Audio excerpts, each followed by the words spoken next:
बंधु माने धार्मिक शास्त्र अनुसार कार्तिक पूर्णिमा दिनटी को बहुत खास माना जाय थाए। कारण एही मासरे पड़िबाकु थिबा कार्तिक पूर्णिमा को त्रिपुरी पूर्णिमा एवं गंगा स्नान नाम जानी थांती। हिंदू धर्म रे पूर्णिमार विशेष महत्व रही थाए।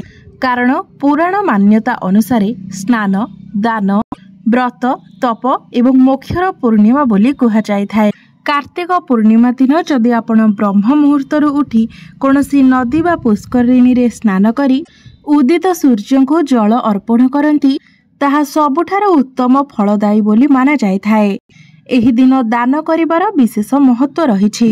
कारण एही दिन दिया जाइथिबा दान केबे भी व्यर्थ जाए नाही एवं एहा द्वारा अनेक पापर नाश मध्य होई थाए। आमर हिंदू शास्त्र अनुसार एही पूर्णिमा दिन बहु दुर्लभ एवं शुभ संयोग रही थाए। कारण एही दिन कृतिका नक्षत्र बनुछि। एही दिन भगवान भोलानाथ त्रिपुरा नामक असुरर संहार करथिले। सेथिपाई कार्तिक पूर्णिमा को त्रिपुरा पूर्णिमा बोली मध्य कहा जाय थाए। कार्तिक मासरे विशेष करी कार्तिक पूर्णिमा दिन स्नान करिबार विशेष महत्व रहिछि। तेबे बंधु माने आपण माने जदि कार्तिक पूर्णिमा दिन ब्रह्म मुहूर्तर उठी सूर्योदय पूर्वर स्नान करि नियंती एवं से दिन स्नान करि सारिबा परे आपण सूर्य को जलार्घ्य अर्पण करी आपण से दिन जदि किछि दान पुण्य करंती तेबे एहा अत्यंत शुभ फलदायी होई थाए। एवं जदि आपण कौनसी नदी किंबा पुष्करिणी रे स्नान करि पारु नाहंती आपणको घर निकट रे सेपरि किछि सुविधा नाही तेबे आपण घरे जो जल रे स्नान करूछंती सेथिरे अल्प किछि गंगा जल मिसाई मध्ये स्नान करि पारिबे। तेबे मने रखिबे आपण जदि गरम पानी रे गाधौछंती गरम पानी रे गंगा जल मिसाइबे नाही। ठंडा पानी रे ही अर्थात जो नॉर्मल पानी रहिछि सेथिरे ही आपण गंगा जल मिसाई स्नान करि पारिबे। जदि आपण निज स्नान जल रे गंगा जल मिसाई स्नान करूछंती तेबे यह आपनको तीर्थ जल रे स्नान करिबार पुण्य फल प्रदान करिथाए। एपरि करिबा द्वारा आपणक जीवनर अनेक कष्ट एवं समस्या दूर होइथाए। जदि आपण घरे पूजा विधि करूछंती तो पूजा घरे दीप अवश्य जलांतु। जदि आपणक पक्षे संभव हुए तेबे एही दिन आपण व्रत मध्य रखंतु। एही दिन आपण तामसिक भोजन करंतु नाही। पियाज रसुण आमिष निशा द्रव्य एसबु ठारो आपण दूर रे रुहंतु। एही दिन आपण सात्विक भोजन खांतु। पूजा घरर देवी देवता माननकु गंगा जल रे अभिषेक करांतु। एही दिन विशेष रूप रे भगवान श्री हरि एवं मां लक्ष्मीकर पूजार्चना करंतु। कारण पूर्णिमा तिथिटी श्रीहरि विष्णुकर अटे। आपण एही दिन श्रीहरि विष्णुक सहित मां लक्ष्मी को मध्य पूजार्चना करी भोग अर्पण करंतु। पंचोपचार विधि रे पूजार्चना करंतु। आपण श्रीहरि विष्णु को जो भोग अर्पण करूछंती सेथिरे तुलसी पत्र रखंतु। कारण तुलसी पत्र बिना कोनोसी भी भोग को श्री विष्णु स्वीकार करि नथांती। मात्र मां लक्ष्मी को आपण जो भोग देबे सेथिरे आपण तुलसी पत्र पकाइबे नाही। एही कथार आपण विशेष रूप रे ध्यान रखिबे। भगवान श्री विष्णु एवं मां लक्ष्मीकर आरती करंतु। एही दिन आपण अधिकरु अधिक मंत्र जप करंतु। आपणको जदि कोनोसी मंत्र जणा नाही तेबे आपण ओम नमः भगवते वासुदेवाय नमः एही मंत्र को जप करंतु। बंधु माने पूर्णिमा तिथि रे चंद्रमांकर विशेष पूजा विधि रही थाए। जेतेबेले चंद्र उदय होउछंती सेतेबेले आपण चंद्रमांकर पूजा करंतु एवं चंद्रमा को अर्घ्य दियंतु। एपरि करिबा द्वारा आपणको पापरु मुक्ति मिली थाए। मन संतोष रही थाए एवं आपणकर मानसिक कष्ट दूर होई थाए। कुंडली रे आपणकर चंद्र मजबूत होई थांती। एही दिन आपण गरीब दुखी दरिद्र व्यक्ति मानकु किछि खाद्य दान करंतु तेल दान करंतु। एही दिन तैल दान करिबा द्वारा आपणको पुण्य प्राप्ति होई थाए। आपणकर पितृपुरुष शांति होई थांती। एही दिन आपण निजर सामर्थ्य अनुसार ही दान करंतु। एही दिन आपण गोमाता को किछि ना किछि खाइबा को दियंतु एवं निज हाथ रे खुआई दियंतु। आपण एपरि जदि करंती तेबे आपणको अनेक दोषरु मुक्ति मिली थाए। तेबे आपण चेष्टा करंतु एही दिन 8टा भितरे स्नान करिबा पई। सबुठारु भलो हेबो किंतु जदि आपण सूर्योदय पूर्वरु स्नान करि नियंती। तेबे बंधु माने एहा थिला पूर्णिमा तिथिर महिमा। तेबे एबे आसंतु जानिबा आपण जदि तुलसी गछर किछि चमत्कारी गुण विषय। बंधु माने गरुड़ पुराण स्कंध पुराण पद्म पुराण एवं भविष्य पुराण रे तुलसी गछर अनेक विशेषता विषय वर्णना करा जाइछि। प्रचलित ग्रंथ अनुसार समुद्र मंथन समय जो अमृत पृथ्वी पृष्ठरे पड़िथिला सेहिथिरु ही तुलसी गछर उत्पत्ति होइथिला एवं ब्रह्मदेव एही तुलसी गछको भगवान विष्णु को समर्पण करिथिले। बंधु माने एही तुलसी गछटी प्रत्येक हिंदू धर्मर लोक मानकर अगणारे शोभा पाई थाए। एमिति कोनोसी हिंदू व्यक्ति नथिबे जहार अगणारे तुलसी गछ नथिबो एवं आमे प्रत्येक दिन सकाळे प्रथमे तुलसी गछर ही दर्शन करिथाउ। तेबे बंधु माने आजिर एही भिडियो रे मु आपण माननकु तुलसी गछर एक एपरी उपाय विषय कहबाकू जाउछि जहा 24 घंटा रे आपणकर भाग्य को बदलाई देई पारे। आपणक जीवन रे चलीथिबा सबु प्रकारर समस्या एवं जदि आपणक उपरे तंत्र मंत्र किंबा कला जादूर कोनोसी प्रभाव रही थाए तेबे ताकु मध्य मा तुलसी भांगी देई पारंती एवं एही तुलसी गछ द्वारा ही आपणक जीवन रे चलीथिबा जे कोनोसी समस्या हेउ ग्रह बाधा हेउ किंबा विवाह जनित कोनोसी असुविधा हेउ सेही प्रत्येक जिनिसर समाधान होई जाय थाए। तुलसी केवल गोटे गछ नुहे बंधु माने आमर सनातन धर्म रे तुलसी गछ को आमे मार स्थान देई थाउ। जेमिति गंगा नदी को आमे मा कहि थाउ, गाय को आमे गोमाता कहि थाउ, सेहीपरि तुलसी गछ को तुलसी माता बा मा वृंदावती बोली कुहा जाय थाए। तुलसी गछरे साक्षात भगवान विष्णु एवं मा लक्ष्मी कर वास होई थाए। एही पृथ्वी रे जेउ भी देवता मानव रूप रे अवतरण करिथांती प्रत्येक देवता मा तुलसींकर पूजा करिथांती एवं जेउ घरे तुलसी गछ थाए एवं प्रतिदिन तुलसी गछर विधि विधान पूर्वक पूजार्चना करा जाय सेही गृहरे निश्चित भावरे आध्यात्मिक उन्नति होइथाए। एहा सहित सेही गृहर प्रत्येक सदस्य मानकर उन्नति हेबा सहित आर्थिक उन्नति मध्य होइथाए। जदि आपण प्रत्येक दिन सकाळे उठिबा मात्रे तुलसी गछर दर्शन करिथांती एवं नमस्कार करिथांती तेबे आपणकर संपूर्ण दिनटी शुभमय होइथाए। आपण प्रतिदिन सकाळु जेतेबेले निदरु उठुचंती सेतेबेले प्रथमे निजको देखिबा पूर्वरु मा तुलसींकर दर्शन करंतु कारण प्रत्येक दिन निदरु उठिबा परे आपण मा तुलसींकर दर्शन करिबा द्वारा आपणकर अनेक पाप क्षय होइथाए। तुलसी गछ को जो माटी रे लगा जाय थाए सेही माटी रे समस्त तीर्थ मानकर वास होइथाए बोली मान्यता रहिछि। तुलसीर मूल रे मा लक्ष्मीकर वास होइथाए एवं एहार अन्य समस्त भागरे भगवान विष्णुकर वास होइथाए बोली मान्यता रहिछि। एपरि मध्य मान्यता रहिछि जे भगवान विष्णु भगवान राम एवं भगवान हनुमान को बिना तुलसी पत्र रे भोग अर्पण करा जाय नाही। बिना तुलसी पत्र रे जो भोग अर्पण करा जाय थाए ताहाको भगवान ग्रहण करंती नाही। एपरि मान्यता रहिछि जे जो गृहर अगणारे तुलसी गछ लागि थाए एवं तुलसी गछ हरा भरा रही थाए सेही गृह को केबे भी रोग व्याधि पसी पारि न थाए। जो गृहरे एही तुलसी गछ को सठिक दिगरे लगा जाय थाए एवं सठिक भाबरे पूजा करा जाय सेही गृह को केबे भी वास्तु दोष लागि न थाए। एपरि मध्य मान्यता रहिछि जे जदि घर उपर को कोनोसी बड़ विपद आसीबार थाए अकाल मृत्यु आसीबार थाए किंबा किछि बड़ दुर्घटना घटिबार थाए तेबे तुलसी गछ आपे आपे सुखी जाय थाए अर्थात एहा आमको पूर्वरु ही संकेत देई देई थाए एवं तुलसी गछ एथिपाई सुखी जाय थाए कारण से विपद निज उपर को नहीं जाई थांती एवं जहार प्रभावरु से निजे सुखी जाई थांती।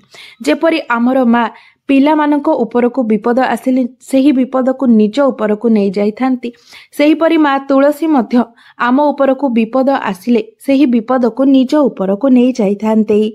निज को बलिदान दे से आमको सुरक्षा प्रदान करि थांती। सेथिपाई आमे समस्ते आमर अगणारे तुलसी गछ लगाइबा उचित। तुलसी गछ आमको शुद्ध अम्लजान प्रदान करिबा सहित अनेक चमत्कारी लाभ मध्य प्रदान करिथांती।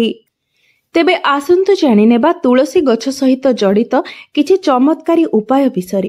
तेबे बंधु माने प्रथम उपायटी हेउछि एपरि मान्यता रहिछि जे जदि कोनोसी व्यक्ति गोटे मास पर्यंत प्रत्येक दिन लडू मोदक किंबा एहिभଳି कोनोसी मिठा जातीय द्रव्य रे तुलसी पत्र रखी भगवान हनुमान को प्रत्येक दिन अर्पण करती तेबे तांकर समस्त मनोस्कामना पूर्ण होइथाए।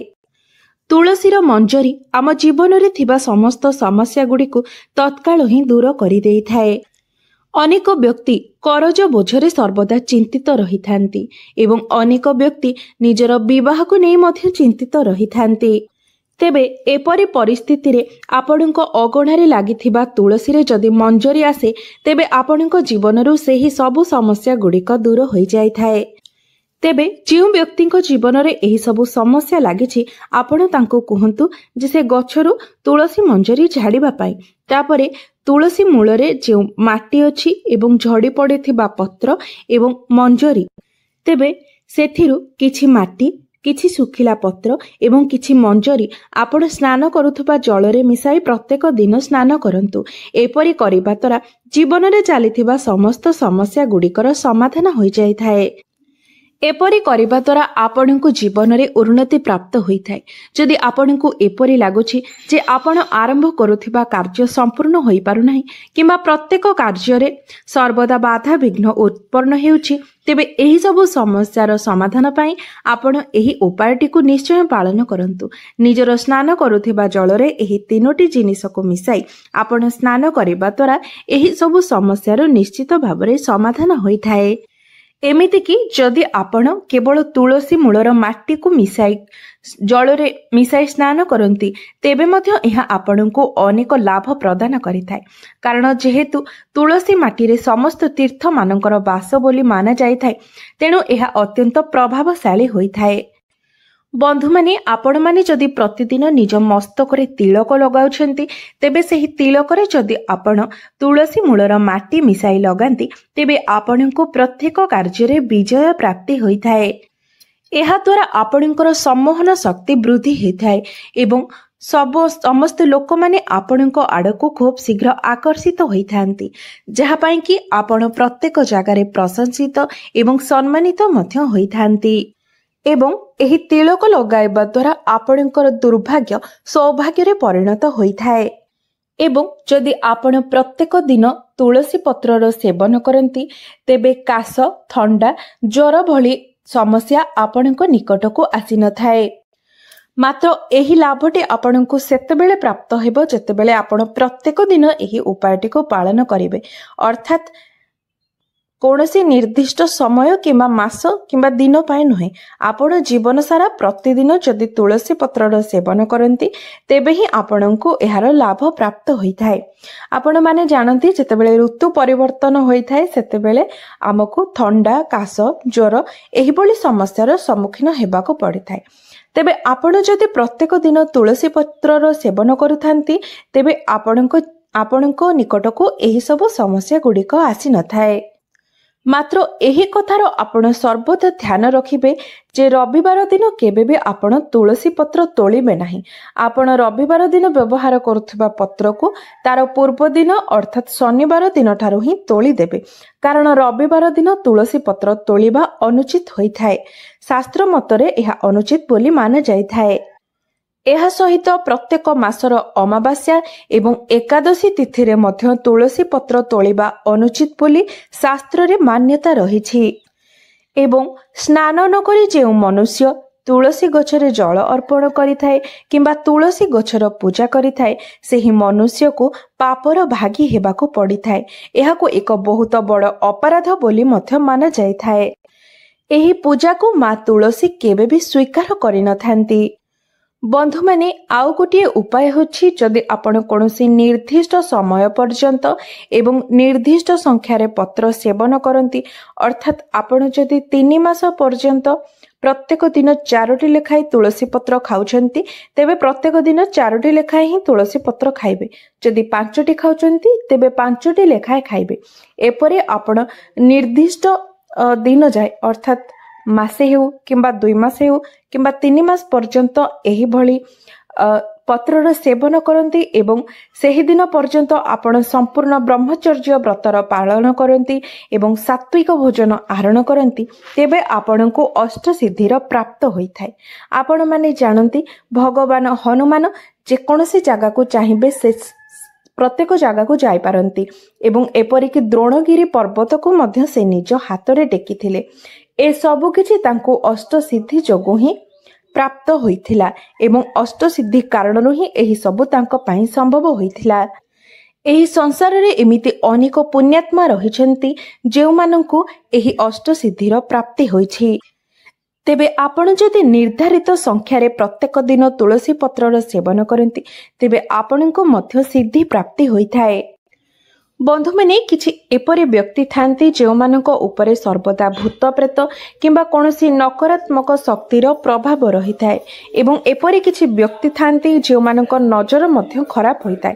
ସେମାନଙ୍କ ନଜର କାରଣରୁ ମଧ୍ୟ ଆମ ଜୀବନରେ ଅନେକ ସମସ୍ୟା ଉତ୍ପନ୍ନ ହୋଇଥାଏ। ତେବେ ଆପଣ ଯଦି ଏହି ସବୁ ନକାରାତ୍ମକ ଶକ୍ତି ଏବଂ ଖରାପ ନଜରରୁ ବଞ୍ଚିବା ପାଇଁ ଚାହୁଁଥାନ୍ତି ତେବେ ତୁଳସୀ ଗଛର ଚେରକୁ ଆପଣ ଯଦି ତମ୍ବାର ତାବିଜରେ ଭର୍ତ୍ତି କରି ଲାଲ ସୂତାରେ ବାନ୍ଧି ନିଜ ଗଳାରେ କିମ୍ବା ବାହୁରେ ଧାରଣ କରନ୍ତି ତେବେ ଆପଣଙ୍କ ଉପରେ କୌଣସି ନକାରାତ୍ମକ ଶକ୍ତି କିମ୍ବା ଖରାପ ନଜରର ପ୍ରଭାବ ପଡ଼ିନଥାଏ।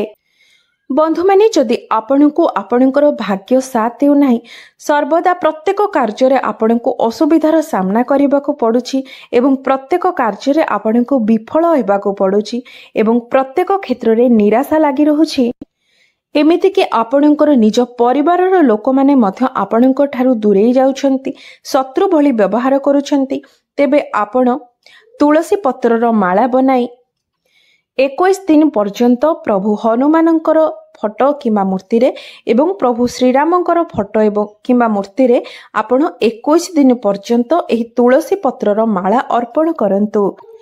ଏହି ଉପାୟଟି ପାଳନ କରିବା ଦ୍ୱାରା ଆପଣଙ୍କ ଜୀବନରେ ଚାଲିଥିବା ଏହି ସମସ୍ତ ସମସ୍ୟା ଗୁଡ଼ିକର ସମାଧାନ ହୋଇଯାଇଥାଏ। ଗୋଟିଏ ସପ୍ତାହରେ ହିଁ ଆପଣ ଏହାର ଫଳ ଦେଖିବାକୁ ପାଇପାରିବେ। ବନ୍ଧୁମାନେ, ଏବେ ମୁଁ ଆପଣଙ୍କୁ ଯେଉଁ ଉପାୟଟି ବିଷୟରେ କହିବାକୁ ଯାଉଛି ତାହାକୁ ଆପଣ ପୂର୍ଣ୍ଣିମା ଦିନ କରିପାରିବେ କିମ୍ବା କୌଣସି ବି ଗୁରୁବାର ଦିନ ଆପଣ ଏହି ଉପାୟଟିକୁ କରିପାରିବେ। ଭଲ ଦିନରେ କରାଯାଇଥିବା ଏହି ମହା ଉପାୟ ଆପଣଙ୍କ ଘରକୁ ଧନ ଧାନ୍ୟରେ ଭରିଦେବ। ବନ୍ଧୁମାନେ, ଯେଉଁଦିନ ଆପଣ ଏହି ଉପାୟଟି କରିବେ ସେହିଦିନ ଆପଣ ବ୍ରହ୍ମ ମୁହୂର୍ତ୍ତରୁ ଉଠି ସ୍ନାନ କାର୍ଯ୍ୟ ସମାପନ କରିନିଅନ୍ତୁ। ତାପରେ ଆପଣ ଶୁଦ୍ଧ ବସ୍ତ୍ର ପରିଧାନ କରନ୍ତୁ। ବିଶେଷ କରି ଆପଣ ଯଦି ଲାଲ ରଙ୍ଗର କିମ୍ବା ହଳଦିଆ ରଙ୍ଗର ବସ୍ତ୍ର ପିନ୍ଧୁଛନ୍ତି ତେବେ ଏହା ସର୍ବୋତ୍ତମ ହୋଇଥାଏ। ତେବେ ଏହାପରେ ଆପଣ ତୁଳସୀ ଗଛ ମୂଳରେ ଏକ ରକ୍ଷା ସୂତ୍ର ବାନ୍ଧି ଦିଅନ୍ତୁ। ତାପରେ ଆପଣ ଗୋଟିଏ ମାଟିର ଠେକି ନିଅନ୍ତୁ। ତାପରେ ସେଥିରେ ଆପଣ ସମ୍ପୂର୍ଣ୍ଣ ଭାବରେ ଚାଉଳ ଭରି ଦିଅନ୍ତୁ। ଚାଉଳ ଉପରେ ଆପଣ ସିନ୍ଦୁର, 1 ଟଙ୍କାର କଏନ ଏବଂ 3ଟି ତୁଳସୀ ପତ୍ର ରଖିଦିଅନ୍ତୁ। ତା ଉପରେ ଆପଣ ଗୋଟିଏ ଚୁନୁରି ଘୋଡ଼େଇ ଦିଅନ୍ତୁ। ଏହିସବୁ ଜିନିଷକୁ ନେଇ ଆପଣ ମା ଲକ୍ଷ୍ମୀଙ୍କ ନିକଟକୁ ଯାଆନ୍ତୁ। ତାପରେ ଆପଣ ମା ଲକ୍ଷ୍ମୀଙ୍କୁ ନିବେଦନ କରିବେ, ହେ ମା ଲକ୍ଷ୍ମୀ, ମୋ ଜୀବନରେ ଧନର ଅଭାବକୁ ଦୂର କରିଦିଅନ୍ତୁ। ଆପଣଙ୍କର ଆଶୀର୍ବାଦ ମୋ ଉପରେ ରହିଥାଉ। ମୋ ପରିବାର ଉପରେ ସର୍ବଦା ଆପଣଙ୍କର ଆଶୀର୍ବାଦ ରହିଥାଉ। ତାପରେ ଏହି ମାଟି ହାଣ୍ଡିକୁ ନେଇକି ଆପଣ ନିଜର ଧନ ରଖୁଥିବା ସ୍ଥାନରେ ରଖିଦିଅନ୍ତୁ। ଦେଖିବା ଆପଣଙ୍କୁ ନିଶ୍ଚିତ ରୂପରେ ମା ଲକ୍ଷ୍ମୀଙ୍କର କୃପା ପ୍ରାପ୍ତି ହେବ। ବନ୍ଧୁମାନେ, ମାନାଯାଇଥାଏ ଯେ ମା ଲକ୍ଷ୍ମୀ ହିଁ ତୁଳସୀର ଦ୍ୱିତୀୟ ରୂପ ଅଟନ୍ତି। ଯଦି ଆପଣ ମା ଲକ୍ଷ୍ମୀଙ୍କୁ ପ୍ରସନ୍ନ କରିଦିଅନ୍ତି ତ ଆପଣମାନେ ଭଲ ଭାବରେ ଜାଣନ୍ତି ଯେ ଆପଣଙ୍କ ଜୀବନରେ କେବେ ବି ଧନର ଅଭାବ ହେବ ନାହିଁ। ତ ଏହି ଉପାୟଟିକୁ ଆପଣ ପଞ୍ଚୁକ୍ୟ କରନ୍ତୁ। ବନ୍ଧୁମାନେ, ତୁଳସୀର ମହତ୍ତ୍ୱ ବିଷୟରେ ଆପଣମାନେ ସମସ୍ତେ ଭଲ ଭାବରେ ଜାଣିଥିବେ। ମାତ୍ର ଅନେକ ବ୍ୟକ୍ତି ତୁଳସୀ ଗଛକୁ ନିଜ ଘରେ ରଖି କିଛି ଭୁଲ କରିଦେଇଥାନ୍ତି, ଯାହାଫଳରେ ତୁଳସୀ ପୂଜନର ଫଳ ସେମାନଙ୍କୁ ମିଳିନଥାଏ। ବନ୍ଧୁମାନେ, ଯଦି ଆପଣଙ୍କ ଘରେ ଗୋଟିଏରୁ ଅଧିକ ତୁଳସୀ ଗଛ ରହିଛି ତେବେ ଏହା ବହୁତ ଶୁଭ ହୋଇଥାଏ। ମାତ୍ର ମନେ ରଖିବେ, ସବୁବେଳେ ଆପଣ ନିଜ ଘରେ ବିଷମ ସଂଖ୍ୟାର ତୁଳସୀ ଗଛ ରଖିବା ପାଇଁ ଚେଷ୍ଟା କରିବେ, ଅର୍ଥାତ୍ ଅଯୁଗ୍ମ ସଂଖ୍ୟାର ତୁଳସୀ ଗଛ ରଖିବା ପାଇଁ ଚେଷ୍ଟା କରିବେ। ବନ୍ଧୁମାନେ, ମନେ ରଖନ୍ତୁ, ତୁଳସୀ ଗଛ ନିକଟରେ କେବେ ବି ଶିବଲିଙ୍ଗ କିମ୍ବା ଗଣେଶଙ୍କର ପ୍ରତିମା ରଖିବେ ନାହିଁ। ଏହା ଆପଣଙ୍କର ବିନାଶର କାରଣ ହୋଇଥାଏ। ନିୟମିତ ତୁଳସୀ ମୂଳରେ ଦୀପ ଜାଳିଲେ ଆପଣଙ୍କୁ ଅନେକ ପୁଣ୍ୟ ଫଳ ପ୍ରାପ୍ତି ହୋଇଥାଏ। ବନ୍ଧୁମାନେ, ଶାସ୍ତ୍ର ମତରେ ଆପଣ ଯଦି ତୁଳସୀ ସହିତ ମା ଲକ୍ଷ୍ମୀଙ୍କର କୃପା ମଧ୍ୟ ପ୍ରାପ୍ତି କରିବା ପାଇଁ ଚାହୁଁଥାନ୍ତି ତେବେ ତୁଳସୀ ଗଛ ପାଖରେ ଆପଣ କଦଳୀ ଗଛ ନିଶ୍ଚିତ ଭାବରେ ଲଗାନ୍ତୁ। କାରଣ ତୁଳସୀ ଗଛ ଯେପରି ମା ଲକ୍ଷ୍ମୀଙ୍କର ସ୍ୱରୂପ ହୋଇଥାଏ ସେପରି କଦଳୀ ଗଛ ଶ୍ରୀ ବିଷ୍ଣୁଙ୍କର ସ୍ୱରୂପ ହୋଇଥାଏ। ତେଣୁ ତୁଳସୀ ଗଛ ଏବଂ କଦଳୀ ଗଛକୁ ପାଖାପାଖି ଲଗାଇବାର ଅର୍ଥାତ୍ ମା ଲକ୍ଷ୍ମୀ ଏବଂ ଭଗବାନ ବିଷ୍ଣୁ ଉଭୟଙ୍କର ଆଶୀର୍ବାଦ ଆପଣଙ୍କୁ ପ୍ରାପ୍ତି ହୋଇଥାଏ। ବନ୍ଧୁମାନେ, ତୁଳସୀ ଗଛ ନିକଟରେ ଆପଣ ଶାଳଗ୍ରାମ ନିଶ୍ଚିତ ଭାବରେ ରଖନ୍ତୁ। ଶାଳଗ୍ରାମ ଭଗବାନ ଶ୍ରୀ ବିଷ୍ଣୁଙ୍କର ନିରାକାର ରୂପ ହୋଇଥାଏ। ଯେଉଁ ଘରେ ତୁଳସୀ ଗଛ ନିକଟରେ ଶାଳଗ୍ରାମ ରଖାଯାଇଥାଏ ସେଠି ମା ଲକ୍ଷ୍ମୀଙ୍କ ସହିତ ଭଗବାନ ବିଷ୍ଣୁଙ୍କର ମଧ୍ୟ କୃପା ରହିଥାଏ। बंधु माने पूर्णिमा रे तुलसी रे एही जिनिसटी बांधिबा परे मां तुलसींकर पूजा करि सारिबा परे तुलसी गछ मूଳରେ बसी ଏହି ବିଶେଷ ମନ୍ତ୍ରଟିକୁ ନିଶ୍ଚିତ ରୂପରେ ଜପ କରନ୍ତୁ। ମନ୍ତ୍ରଟି ହେଉଛି ମହାପ୍ରସାଦ ଜନନୀ ସର୍ବ ସୌଭାଗ୍ୟ ବର୍ଦ୍ଧିନୀ ଆଦି ବ୍ୟାଧି ଜରା ମୁକ୍ତ ତୁଳସୀ ତମ୍ ନମସ୍ତୁତେ। ଏହି ମନ୍ତ୍ରଟିକୁ ଆପଣ 3 ଥର ଜପ କରନ୍ତୁ। ଦେଖିବେ ଏହି ମନ୍ତ୍ରଟିକୁ ଜପ କରି ସାରିବା ପରେ ଆପଣଙ୍କର ସମସ୍ତ ମନସ୍କାମନା ନିଶ୍ଚିତ ଭାବରେ ଅଳ୍ପ ଦିନ ମଧ୍ୟରେ ପୂର୍ଣ୍ଣ ହୋଇଯିବ। ଆପଣଙ୍କର ସମସ୍ତ ଗ୍ରହ ପୀଡ଼ା ମଧ୍ୟ ଦୂର ହେବ। व्यापार वाणिज्य एवं चाकरी क्षेत्र में उन्नति हेब। आपणकर वैवाहिक जीवन एवं प्रेम जीवन में मध्य सुख आसीबो। तेबे बंधु माने आपनको जदि मोर एही भिडियोटी भल लागि थाए तेबे भिडियोटी को लाइक करी चैनल टी को सब्सक्राइब करि देबे एवं कमेंट बॉक्स रे जय श्री विष्णु, जय मां लक्ष्मी, जय मां तुलसी निश्चय लिखिबे।